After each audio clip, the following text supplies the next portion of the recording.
সবাইকে নমস্কার। আজ 21শে অক্টোবর 2024। সমস্ত বিশ্বে সমস্ত মানুষের কাছে এই দিনটি একটি স্মরণীয় দিন, কারণ আনন্দমার্গের স্রষ্টা শ্রী শ্রী আনন্দমূর্তি যেদিন আনন্দমার্গ প্রতিষ্ঠিত হয়নি, তার আগে 1939 সালে এই শ্রাবণী পূর্ণিমাতে তিনি আধ্যাত্মিক জগতের দ্বার উন্মোচন করেছিলেন। সেই ঘটনাটি আপনাদের কাছে আমি এখন কিছু সংক্ষেপে বলছি। একবার শ্রী শ্রী আনন্দমূর্তি যখন এই উপাধি তিনি পাননি, যখন তিনি ছিলেন কলেজের স্টুডেন্ট প্রভাত রঞ্জন সরকার, তিনি একদিন হঠাৎ কালীঘাটের কালী এই মন্দিরের গঙ্গার তীরে বসে আছেন এবং তার বন্ধু বান্ধবকে নিয়ে হঠাৎ একজন দুর্ধর্ষ ডাকাত, যার নাম ছিল কালু ডাকাত, আসল নাম ছিল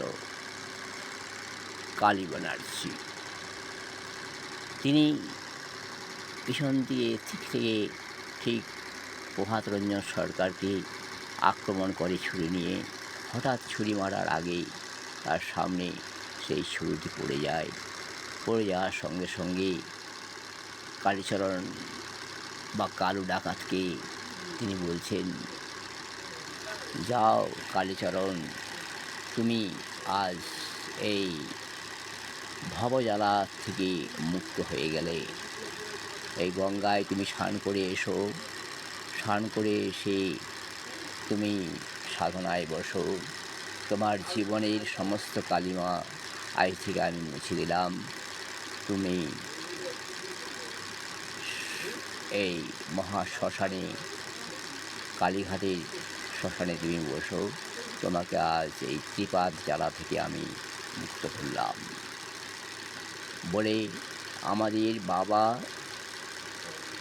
শ্রী শ্রী আনন্দমূর্তি যে প্রথম এই কালীচরণ ডাকাতকে তার রাজাধিরাজ যোগের দীক্ষা দিয়ে তিনি মুক্ত করেছিলেন, এবং সেই ছিল আমাদের এই আনন্দমার্গের প্রথম সন্ন্যাসী কালিকানন্দ অবধূত। তাই বিশ্ব ব্রহ্মাণ্ডের তিনি প্রথম মুক্ত পুরুষ, যিনি সরাসরি আনন্দ মূর্তিজির কাছ থেকে দীক্ষা পেয়ে নিজের জীবনকে চরিতার্থ করেছিলেন। এই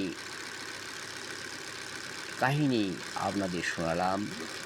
তাই সবাইয়ের কাছে আমার অনুরোধ, আনন্দমার্গের এই যে আধ্যাত্মিক দর্শন রাজাধিরাজ যোগ, এই যোগ আপনারা সবাই শিখুন এবং অভ্যাস করুন, যার ফলে আপনাদের জীবনের যা কিছু কালিমা মুছে যাবে এবং এই ত্রিপাদ জ্বালা থেকে আপনারা সেই পরম পুরুষের কোলে চিরশান্তি লাভ করবেন।